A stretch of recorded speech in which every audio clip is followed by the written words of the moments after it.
പ്രിയമുള്ളവരെ, വചനജ്വാല 1657 ദിനത്തിലേക്ക് പ്രവേശിക്കുന്ന ഇന്ന് മാർച്ച് 15 ഞായറാഴ്ച ദൈവത്തിന്റെ ദിവസം പരിശുദ്ധമായി ആചരിക്കുന്ന ഈ പൊൻസുദിനത്തിൽ ഇന്ന് 50 നോമ്പ് 29ാം ദിവസത്തിലേക്ക് പ്രവേശിക്കുന്നു.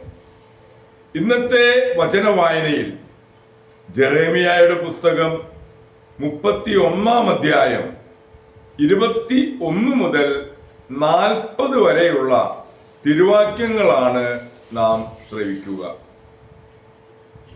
കൈച്ചൂണ്ടികളും വഴികാട്ടികളും സ്ഥാപിച്ച് നീ കടന്നുപോയ വഴി നന്നായി മനസ്സിലുറപ്പിക്കുക. ഇസ്രായേൽ കന്യകെ മടങ്ങി വരിക, നിന്റെ നഗരങ്ങളിലേക്ക് ഓടിയെത്തുക. അവിശ്വസ്തയായ മകളെ, നീ എത്ര നാൾ അലഞ്ഞു തിരിയും? കർത്താവ് ഭൂമിയിൽ ഒരു പുതിയ സൃഷ്ടി നടത്തിയിരിക്കുന്നു. സ്ത്രീ പുരുഷനെ പരിപാലിക്കുന്നു. പുതിയ ഉടമ്പടി. ഇസ്രായേലിന്റെ ദൈവമായ സൈന്യങ്ങളുടെ കർത്താവ് അരുളി ചെയ്യുന്നു, യൂദാദേശത്തും അതിലെ പട്ടണങ്ങളിലുമുള്ളവർക്ക് വീണ്ടും ഞാൻ ഐശ്വര്യം വരുത്തുമ്പോൾ, നീതിയുടെ പാളയമേ, വിശുദ്ധ പർവ്വതമേ, കർത്താവ് നിന്നെ അനുഗ്രഹിക്കട്ടെ എന്ന് പറയും. യൂദായിലും അതിന്റെ നഗരങ്ങളിലും കർഷകരും ഇടയന്മാരും ഒരുമിച്ച് വസിക്കും. ക്ഷീണിതരെ ഞാൻ ശക്തിപ്പെടുത്തും, ദുഃഖിതരെ ഞാൻ ആശ്വസിപ്പിക്കും. ഇപ്പോൾ ഉന്മേഷവാനായി ഞാൻ ഉണർന്നു. എൻ്റെ ഉറക്കം സുഖകരമായിരുന്നു. ഞാൻ ഇസ്രായേൽ ഭവനത്തിലും യൂദാ ഭവനത്തിലും മനുഷ്യർക്കും മൃഗങ്ങൾക്കും സന്താന പുഷ്ടി ഉണ്ടാക്കുന്ന കാലം വരുന്നു, കർത്താവ് അരുളി ചെയ്യുന്നു. ഞാൻ അവരെ പിഴുതെറിയാനും ഇടിച്ചു തകർക്കാനും നശിപ്പിക്കാനും തകിടം മറിക്കാനും ശ്രദ്ധിച്ചതുപോലെ അവരെ പണിതുയർത്താനും നട്ടുവളർത്താനും ശ്രദ്ധിക്കും എന്ന് കർത്താവ് അരുളി ചെയ്യുന്നു. പിതാക്കന്മാർ പച്ച മുന്തിരിങ്ങ തിന്നു മക്കളുടെ പല്ല് പുളിച്ചു എന്ന് ആ നാളുകളിൽ അവർ പറയുകയില്ല. ഓരോരുത്തരും അവനവന്റെ അകൃത്യ നിമിത്തമാണ് മരിക്കുക. പച്ച മുന്തിരിങ്ങ തിന്നുന്നവന്റെ പല്ലേ പുളിക്കൂ. കർത്താവ് അരുളി ചെയ്യുന്നു, ഇസ്രായേൽ ഗോത്രത്തോടും യൂദാ ഗോത്രത്തോടും ഞാനൊരു പുതിയ ഉടമ്പടി ചെയ്യുന്ന ദിവസം ഇതാ വരുന്നു. ഞാൻ അവരെ കൈക്ക് പിടിച്ച് ഈജിപ്തിൽ നിന്ന് കൊണ്ടുവന്ന നാളിൽ അവരുടെ പിതാക്കന്മാരോട് ചെയ്ത ഉടമ്പടി പോലെ ആയിരിക്കുകയില്ല അത്. ഞാൻ അവരുടെ കർത്താവായിരുന്നിട്ടും എൻ്റെ ഉടമ്പടി അവർ ലംഘിച്ചു. കർത്താവ് അരുളി ചെയ്യുന്നു, ആ ദിവസം വരുമ്പോൾ ഞാൻ ഇസ്രായേലുമായി ചെയ്യുന്ന ഉടമ്പടി ഇതായിരിക്കും. ഞാൻ എൻ്റെ നിയമം അവരുടെ ഉള്ളിൽ നിക്ഷേപിക്കും, അവരുടെ ഹൃദയത്തിൽ എഴുതും. ഞാൻ അവരുടെ ദൈവവും അവർ എൻ്റെ ജനവുമായിരിക്കും. കർത്താവിനെ അറിയുക എന്ന് ഇനി ആരും സഹോദരനെയോ അയൽക്കാരനെയോ പഠിപ്പിക്കേണ്ടതില്ല. അവർ വലിപ്പച്ചെറുപ്പമെന്നിയെ എല്ലാവരും എന്നെ അറിയും എന്ന് കർത്താവ് അരുളി ചെയ്യുന്നു. അവരുടെ അകൃത്യത്തിന് ഞാൻ മാപ്പ് നൽകും, അവരുടെ പാപം മനസ്സിൽ വെക്കുകയില്ല. പകൽ പ്രകാശിക്കാൻ സൂര്യനെയും രാത്രിയിൽ പ്രകാശിക്കാൻ ചന്ദ്രതാരങ്ങളെയും നൽകുന്ന, കടലിനെ ഇളക്കി അലകളെ അലറിക്കുന്ന സൈന്യങ്ങളുടെ കർത്താവ് എന്ന നാമം ധരിക്കുന്ന കർത്താവ് അരുളി ചെയ്യുന്നു. ഈ നിശ്ചിത സംവിധാനത്തിന് എൻ്റെ മുൻപിൽ ഇളക്കം വന്നാൽ മാത്രമേ ഇസ്രായേൽ സന്തതി ഒരു ജനതയെന്ന നിലയിൽ എൻ്റെ മുൻപിൽ നിന്ന് എന്നേക്കുമായി മാഞ്ഞു പോവുകയുള്ളൂ. കർത്താവ് അരുളി ചെയ്യുന്നു. മുകളിൽ ആകാശത്തിൻ്റെ അളവെടുക്കാനും താഴെ ഭൂമിയുടെ അടിസ്ഥാനം കണ്ടുപിടിക്കാനും കഴിയുമോ? എങ്കിൽ മാത്രമേ ഇസ്രായേൽ സന്തതികളെ അവരുടെ പ്രവൃത്തികൾ നിമിത്തം ഞാൻ തള്ളിക്കളയുകയുള്ളൂ. കർത്താവ് അരുളി ചെയ്യുന്നു. ഹനാനേൽ ഗോപുരം മുതൽ കോൺ കവാടം വരെ വീണ്ടും കർത്താവിന് നഗരം പണിയുന്ന കാലം വരും എന്ന് കർത്താവ് അരുളി ചെയ്യുന്നു.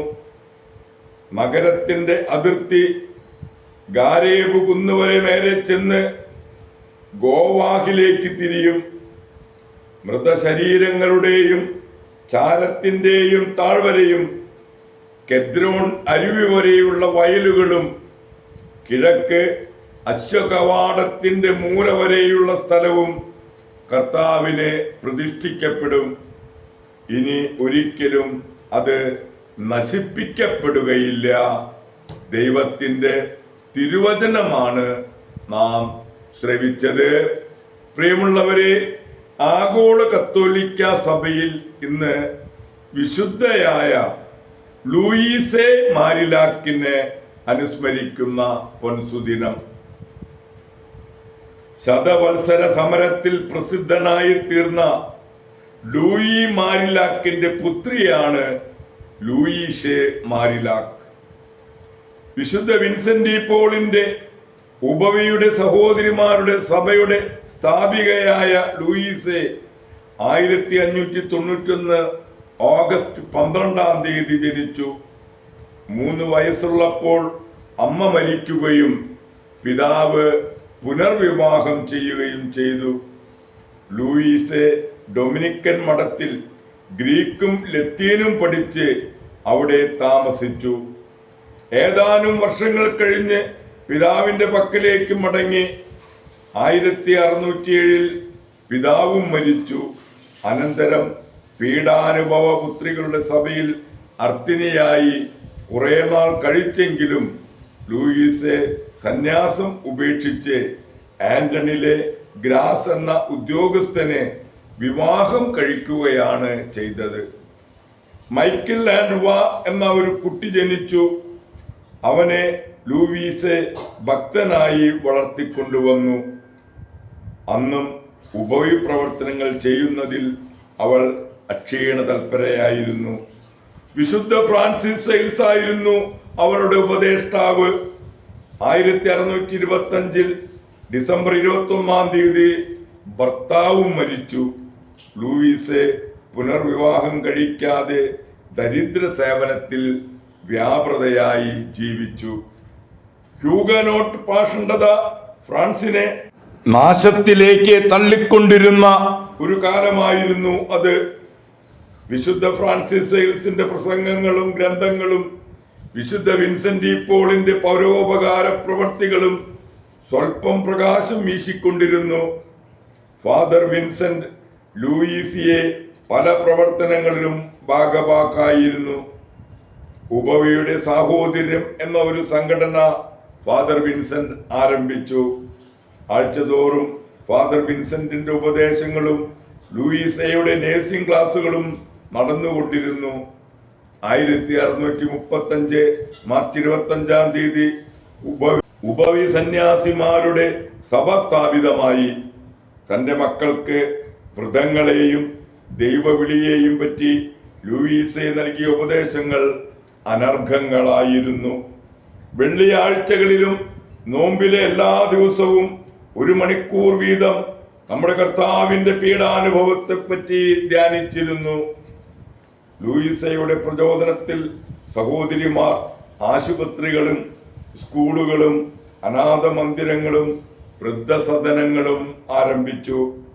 എളിമയിലും ദരിദ്ര സേവനത്തിലും അടിയുറച്ചു നിൽക്കുവാൻ വേണ്ട ഉപദേശങ്ങളും ഈ സഹോദരിമാർക്ക് 25 വർഷത്തേക്ക് വിൻസെന്റ് പോൾ നൽകിപ്പോന്നു. ദൈവസ്നേഹത്തിൽ അധിഷ്ഠിതമായ പരസ്നേഹത്തിന് ലൂയിസ് ഇത്രയും ഉത്തേജകമായ മാതൃകയായിരുന്നു. 69-ാം വയസ്സിൽ ആ സ്നേഹദീപം അണഞ്ഞു. 1934 വിശുദ്ധ എന്ന് പ്രഖ്യാപിതയായി. എൻ്റെ ഈ എളിയവരിൽ ഒരുവന് നന്മ ചെയ്തപ്പോൾ നിങ്ങൾ എനിക്ക് തന്നെയാണ് നന്മ ചെയ്തത് എന്ന ക്രിസ്തുനാഥന്റെ നിസ്തുല വാക്യമായിരുന്നു ലൂയിസയ്ക്ക് പ്രചോദനം നൽകിയത്. നമുക്കും ഈ വചനം ഉൾക്കൊണ്ടുകൊണ്ട് നമ്മുടെ ജീവിതം നിയന്ത്രിക്കാൻ നമുക്ക് ശ്രമിക്കാം.